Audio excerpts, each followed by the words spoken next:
Tout est installé, j'ai mis donc le H1N ici, c'est un enregistreur donc pour avoir une meilleure définition.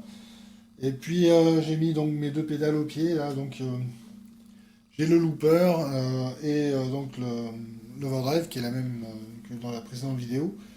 Donc c'est la Ultimate Drive de Harley Benton.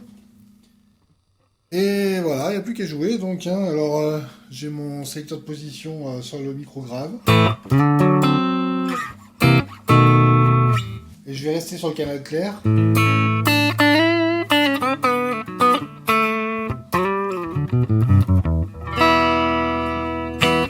Voilà, si je change de position.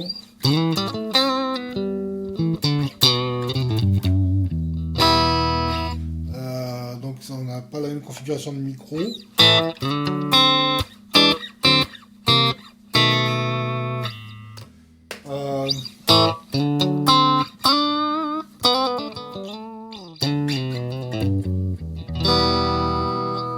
Voilà, le canal clair, je le trouve assez sympa.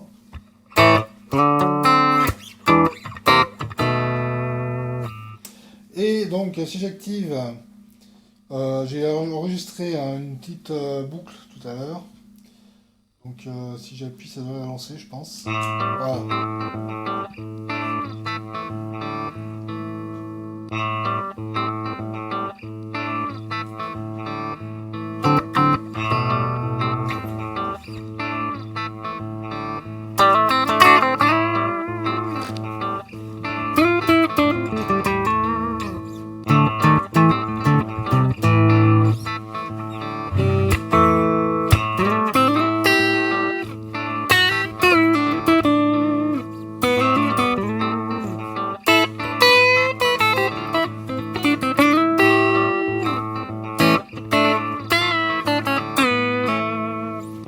Donc si je rajoute ma distorsion, donc je l'ai réglé, le gain je l'ai mis à 13 Hz et le volume je l'ai mis très très bas. On est à quelque chose comme 8 Hz pour avoir un volume qui est comment dire, en rapport avec le son clair, que ça ne fasse pas une augmentation trop brutale. Là je suis sur le micro grave de micro manche qui est ici de la guitare.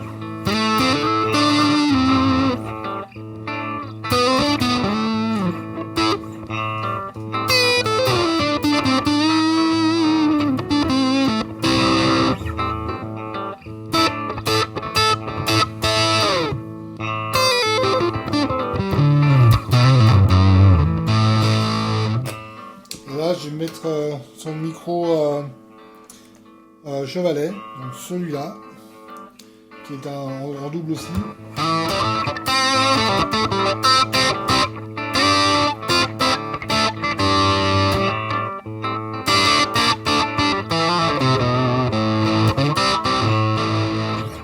La définition du son est quand même bien meilleure qu'avec l'ancien HP.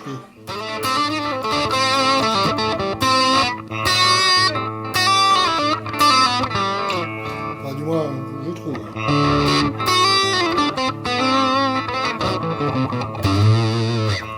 Alors cette pédale, donc Ultimate Drive, elle est très bien, je trouve. Enfin, c'est une pédale qui coûte pas bien cher, comme beaucoup de produits Harley Benton.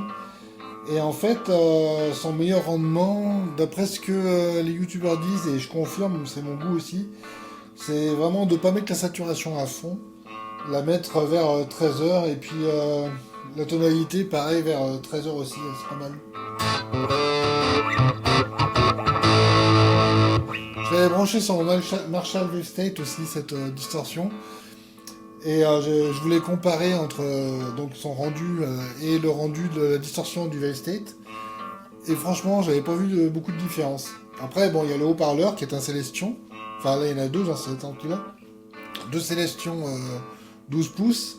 Et donc, les haut-parleurs sont très déterminants sur le son de sortie. Voilà. Donc, ça peut expliquer cela. Mais voilà, en tout cas... si on veut s'équiper pour pas bien cher, on arrive à avoir un son, ça va quoi.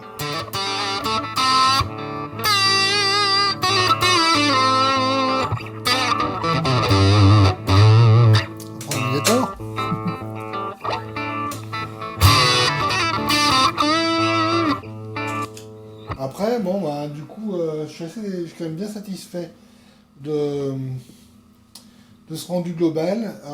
Il faudrait que je rajoute une petite reverb là, un petit délai dans mon pédalboard et ça me fera un petit pédalboard analogique. Voilà.